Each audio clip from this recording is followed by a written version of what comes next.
Buen día. Hoy estaremos hablando de la corrupción, principalmente de la corrupción dentro del sistema gubernamental mexicano. Pero antes de empezar, ¿qué es la corrupción? La corrupción, teniendo como definición universalmente aceptada, se refiere a los actos delictivos cometidos por funcionarios y autoridades que abusan de su poder e influencian a realizar un mal uso intencional de los recursos financieros y humanos a los que se tiene acceso, anticipando sus intereses personales o los de sus allegados. Sabemos poco de ella, pero aparece en todas las noticias que vemos. Conocemos algunas de sus causas, pero no logramos comprender cómo se concatenan para construir un modo de vida público y social. Sabemos que tiene consecuencias negativas en el crecimiento, pero por apatía y repudio a la idea de la participación y el conocimiento político, dejamos que siga subsistiendo. Profundiza la desigualdad y disminuye el bienestar social, pero optamos por practicarla justo cuando la criticamos tan duramente y nos jactamos de que somos mejores personas que aquellos que se sabe la practican abiertamente. Irónicamente, en México, así como en Latinoamérica en su totalidad, identificamos a los que la cometen, pero hemos llegado a premiar con puestos de gobierno y posiciones altamente privilegiadas a aquellos a quien una vez se dijeron ser uno de nosotros. Proponemos una teoría y no conclusiones empíricas a partir de un sistema de conexiones causales, que, por cierto, está compuesto de 4 ciclos viciosos que se entrelazan entre sí. La fortaleza de esta idea es que provee una explicación coherente a la resistencia extrema de corrupción, que se afianza en contra de reformas y acciones judiciales. Cada país en el mundo tiene una economía informal, definida más o menos como aquella parte del total de la economía que no se registra con el gobierno y tampoco paga impuestos sobre ninguna transacción. Y cuando un gobierno sufre de una reducción de fondos para pago de salarios, en ese caso tiene que reducir el número de puestos de trabajo o bien reducir los salarios. Este es el momento de la verdad para cualquier organización, sea privada o sea pública. Bajo circunstancias ideales, la organización tomará la oportunidad de mejorar la eficacia, eliminando trabajos marginales y redundantes.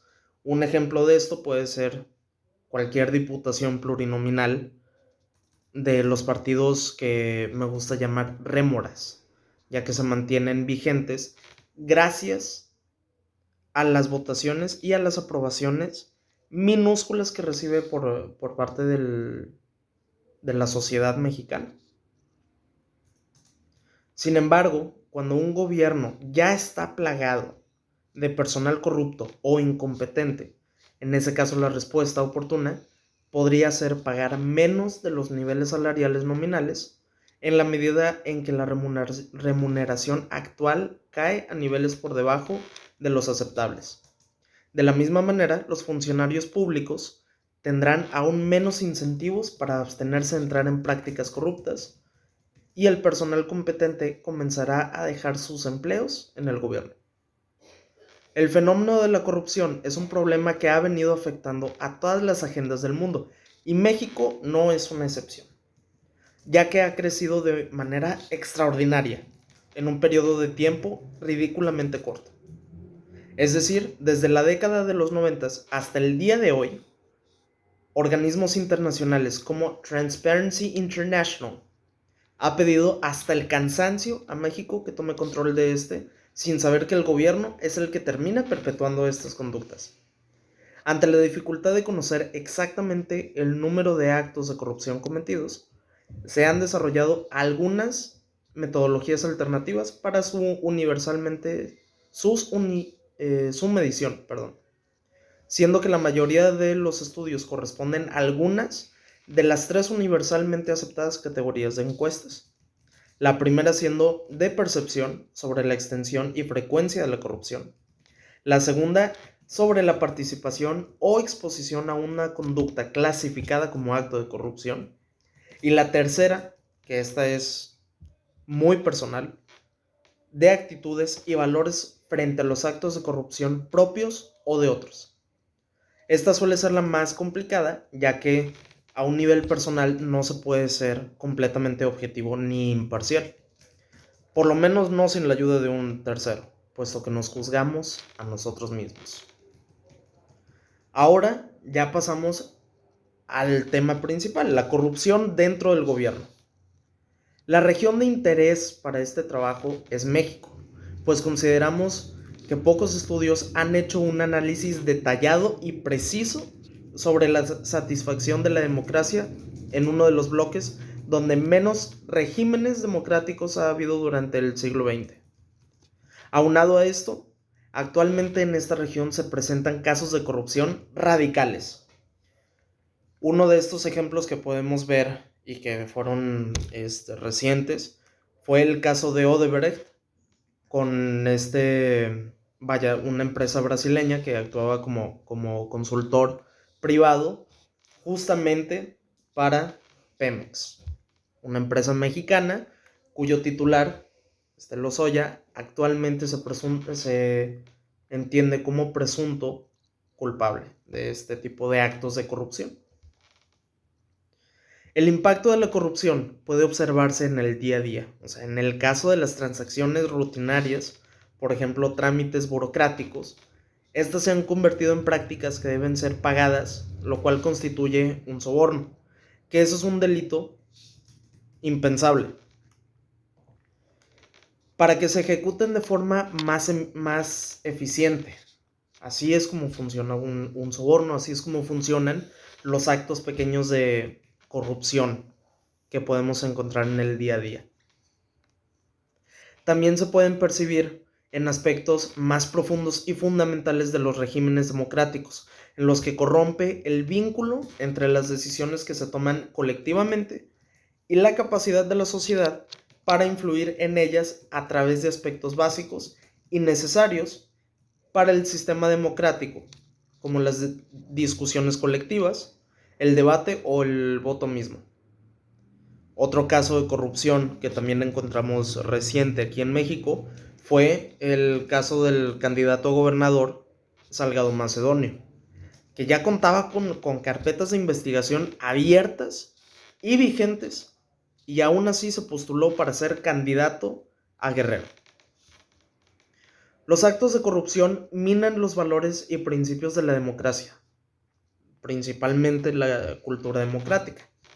La sociedad pierde la confianza en las decisiones del gobierno, lo que limita los alcances de la acción colectiva, al tiempo que corrompe los mecanismos y objetivos propios de la democracia. La corrupción en el ámbito público ocurre cuando un funcionario público o una persona perteneciente a la esfera gubernamental, ya sea que tenga responsabilidades y atribuciones establecidas, es persuadido para realizar acciones que favorecen a aquel que provee de los beneficios. Es decir, aquel que llegue con los recursos, aquel que llegue con los medios, le dice al candidato: tú vas a actuar de acuerdo a mis intereses. Y una vez que lo hagas, tú te vas a beneficiar, porque yo te voy a beneficiar. A través de esos recursos que no están legalmente previstos, se van haciendo acciones o se van tomando consecuencias que dañan al público y a los intereses del mismo.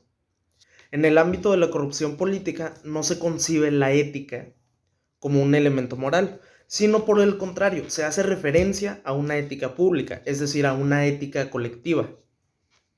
En esta última no se considera algún tipo de falta en las responsabilidades profesionales, sino en el deber establecido como un deber cívico, lo cual no solo tiene consecuencias para los líderes políticos, sino también para la ciudadanía, ya que la noción de que los políticos no promueven el interés general produce desconfianza en la ciudadanía.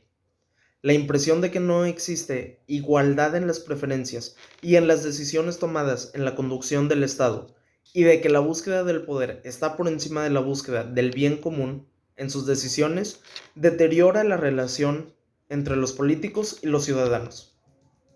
Cuando el sistema judicial de un país está comprometido por la corrupción e incompetencia, es cuando las consecuencias son sumamente serias para todos los niveles y sectores de la sociedad.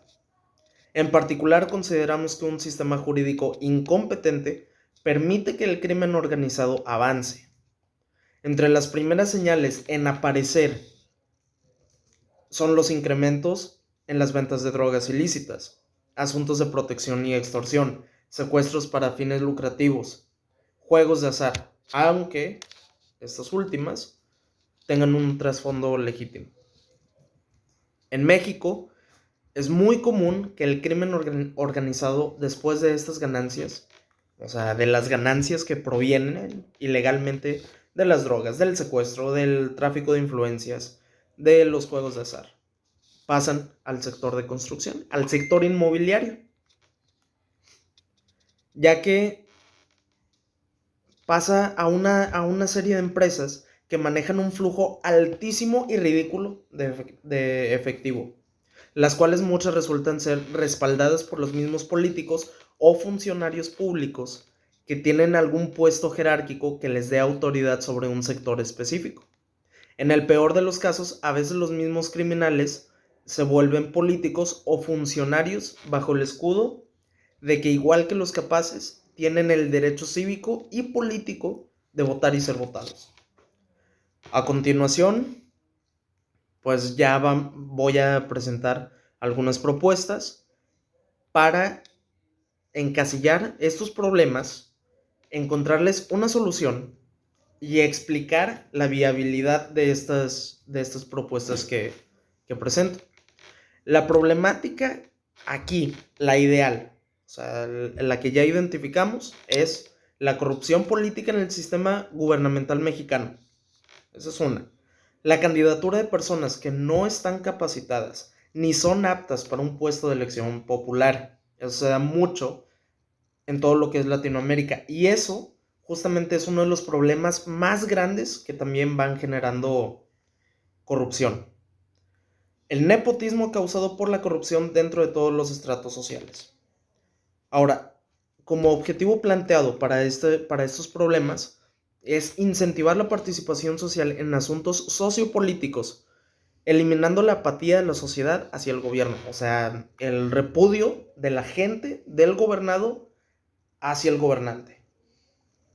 Concientizar a la sociedad sobre los efectos que trae una conducta delictiva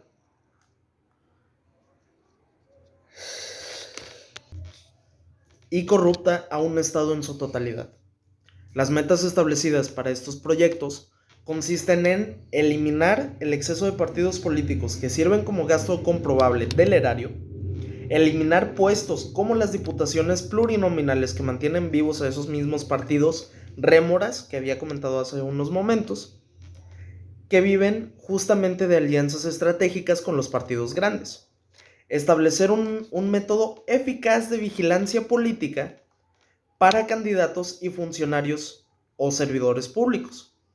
Brindarle facultades definitivas al órgano electoral de excelencia en el país. Esto quiere decir que a continuación voy a presentar las actividades planteadas.